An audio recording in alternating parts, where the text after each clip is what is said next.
दोस्तों, myth TV के एक और एपिसोड में आपका फिर से स्वागत है। टेरिबल साइंस एक्सपेरिमेंट्स की इस सीरीज का यह दूसरा एपिसोड है। अगर आपने पहला एपिसोड नहीं देखा तो आप वीडियो के डिस्क्रिप्शन में दिए गए लिंक की मदद से इस सीरीज का पहला एपिसोड देख सकते हैं। दोस्तों, इस एपिसोड में चर्चा करेंगे एक ऐसे बायोलॉजिस्ट की जो कि अपने बनाए एक अजीब से तरीके से मरे हुए इंसानों को फिर से जिंदा करने का दावा करता था। वह इस शोध को काफी आगे ले गया और एक समय में जाकर उसने सफलता भी हासिल की। कौन था यह व्यक्ति और क्या था उसका वो तरीका, जानेंगे आज के इस एपिसोड में।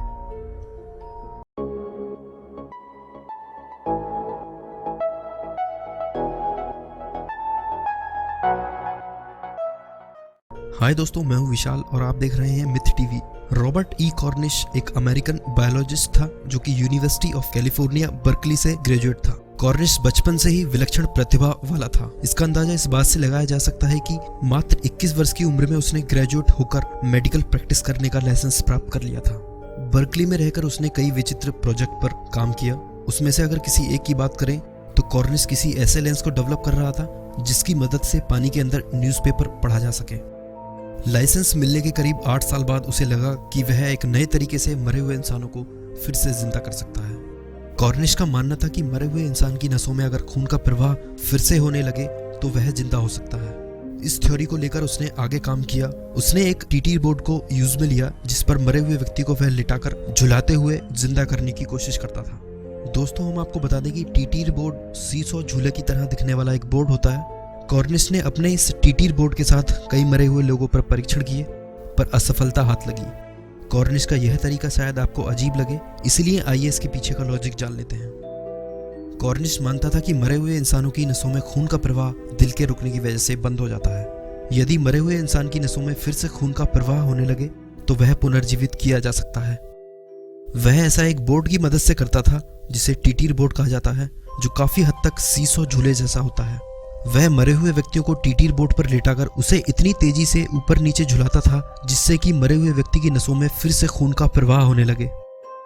वह ऐसा करने से पहले नसों में एड्रेनलिन नाम का केमिकल इंजेक्ट करता था जिससे कि खून पतला हो जाए और नसों में ठीक से प्रवाह कर सके। कॉर्निश ने इस लॉजिक के साथ कई मरे हुए लोगों को जिंदा करने की कोशिश की।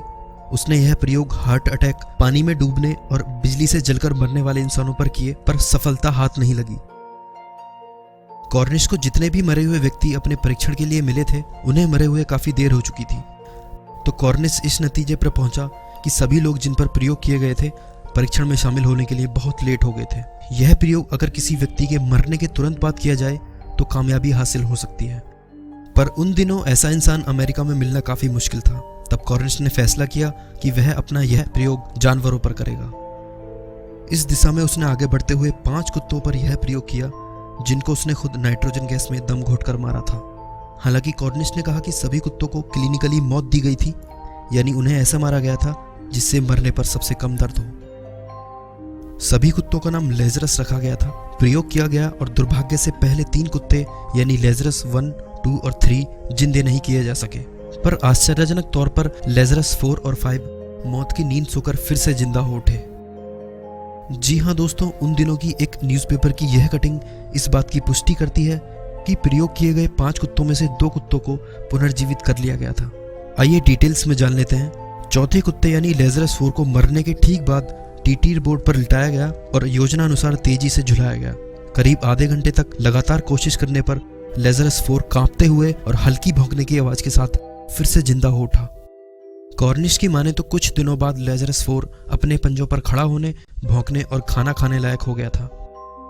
इस अद्भुत सफलता के बाद यह प्रयोग 5वें कुत्ते यानी लेजरस 5 पर भी किया गया और उसे भी जिंदा कर लिया गया। इस बार कॉर्निश ने बयान दिया कि लेजरस 4 के मुकाबले लेजरस 5 4 दिनों में ही नॉर्मल हो गया था, वहीं लेजरस 4 को नॉर्मल होने में 14 दिन लगे थे। कॉर्निश की इस चौंका देने वाली सफलता ने पूरे देश को हैरान कर दिया था। मीडिया और साइंस जगत ने कॉर्निश के इस कारनामे का स्वागत किया, पर कॉर्निश के दिमाग में इस खोज को आगे ले जाने का जुनून सवार था। कॉर्निश इसे केवल जानवरों तक सीमित नहीं रखना चाहता था, वह चाहता था कि अब यह प्रयोग किसी इंसान पर किया जाए। अब उसे किसी ऐसे इंसान की तलाश थी जो मरने के तुरंत बाद उसके इस प्रयोग में शामिल किया जा सके।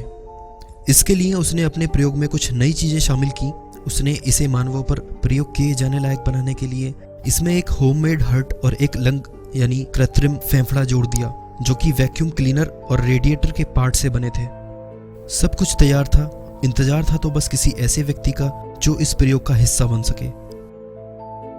कुछ दिनों बाद थॉमस मैकमोनिगल नाम का एक हत्यारा, जिसे स्टेट ऑफ कैलिफोर्निया की तरफ से मृत्युदंड दिया गया था, कॉर्निश के इस प्रयोग का हिस्सा बनने को राजी हो गया। असल में थॉमस मैकमोनिगल को बच्चों की हत्या करने के आरोप में मृत्युदंड की सजा दी गई थी, जिसके अनुसार उसे गैस चैम्बर में दम घोटकर मारे जाने का प्रावधान था। मैकमोनिगल ने कॉर्निश से संपर्क करके उसके इस प्रयोग का हिस्सा बनने की इच्छा जाहिर की। कॉर्निश और मैकमोनिगल ने स्टेट ऑफ कैलिफोर्निया सरकार के सामने अपनी यह अर्जी रखी।